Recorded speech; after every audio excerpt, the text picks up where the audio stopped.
Bonjour, je suis Jérôme Marie, agriculteur à Abancourt, à côté de Cambrai, président de la commission betterave au sein du conseil de surveillance de Tereos.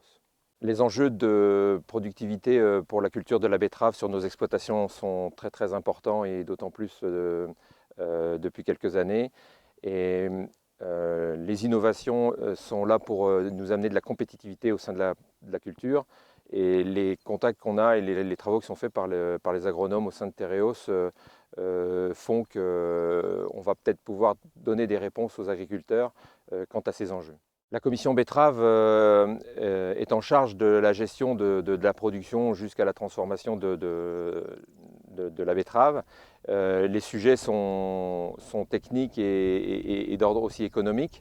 Et l'important pour la coopérative, c'est d'avoir des réponses à donner aux agriculteurs pour remplir des missions aussi de rentabilité au sein de cette culture.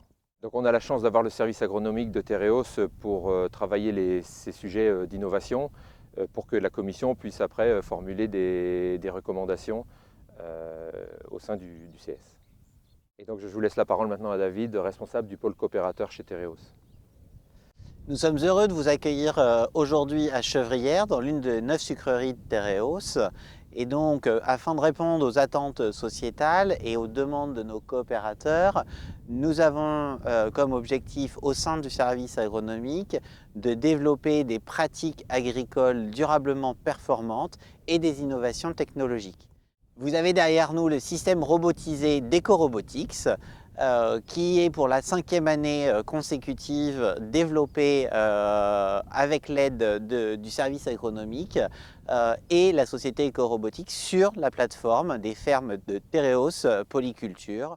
Dans le cadre des démarches d'agriculture durable, telles que les certifications HVE ou l'agriculture de précision, le système robotisé d'EcoRobotics permet d'influencer et d'être très précis dans le dosage du traitement. La ferme de Tereos Polyculture permet d'accompagner nos agriculteurs et nos coopérateurs dans ces innovations technologiques et dans la réduction des IFT qui aujourd'hui est un argument et un objectif principal dans la certification HVE ou dans l'agriculture de précision.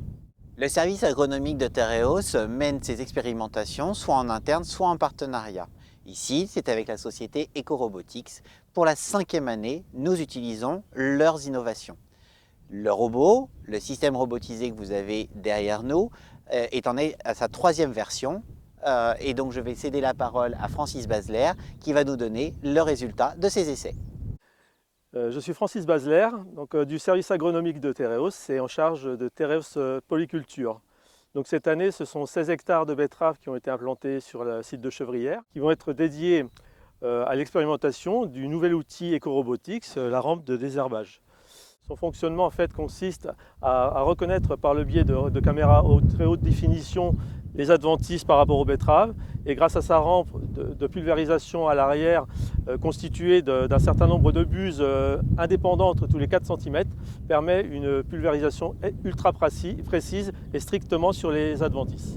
Et les betteraves ont été semées sur le site donc le 24 mars dernier. L'utilisation de ce matériel, comme pour le désherbage alternatif, ne peut commencer qu'à partir du stade 2 à 4 feuilles des betteraves, stade à partir duquel les caméras arrivent à différencier les betteraves des adventices. Il est donc nécessaire de faire un premier traitement en généralisé avant de pouvoir utiliser cet outil. Cette année, compte tenu du printemps plus froid qu'à l'habitude et du stade ralenti des betteraves et par contre d'une profusion de mauvaises herbes, il a été nécessaire de faire un 2e traitement en généralisé. L'ARA donc permettra de prendre la succession de ces 2 passages généralisés jusqu'à la fin des désherbages de la betterave. Ça permettra notamment d'éviter 2 voire 3 passages généralisés supplémentaires et donc une économie importante d'herbicides à l'hectare. Suite aux tests réalisés l'année dernière avec le robot Arrow et grâce aux nombreux échanges que nous avons eus avec EcoRobotics, cette société a conçu ce nouvel outil qui sera beaucoup plus performant en termes de productivité à la journée, à savoir 6 mètres de large, et avec une vitesse d'environ 5 km/h, ça pourra permettre une performance d'environ 3 hectares à l'heure, C'est-à-dire qu'à la journée, on pourrait imaginer très clairement de pouvoir désherber 30 hectares. L'utilisation de cet outil est en plus très intuitif, notamment grâce à sa tablette tactile qui est à l'intérieur du tracteur et permet d'imaginer une vulgarisation et une commercialisation très rapide de cet outil. Nos échanges nombreux avec EcoRobotics nous ont permis d'envisager également une nouvelle utilisation de cet outil, à savoir en inversant le processus, pulvériser strictement sur les betteraves au lieu de pulvériser sur les mauvaises herbes. Ce qui peut permettre d'imaginer de ne mettre, par exemple en termes d'insecticides, l'insecticide que sur les betteraves, ce qui permettra une économie très importante de produits. C'est donc en phase avec la problématique actuelle des pucerons vecteurs de la jaunisse en betterave. Vous l'aurez compris, ce genre d'innovation rentre complètement dans la démarche actuelle de baisse des IFT sur la culture de la betterave et donc permet d'envisager cette culture avec une meilleure acceptabilité environnementale et avec aussi un souci d'économie pour nos exploitations. Nous sommes très satisfaits du partenariat avec la société EcoRobotics qui permet de répondre aux attentes de nos coopérateurs.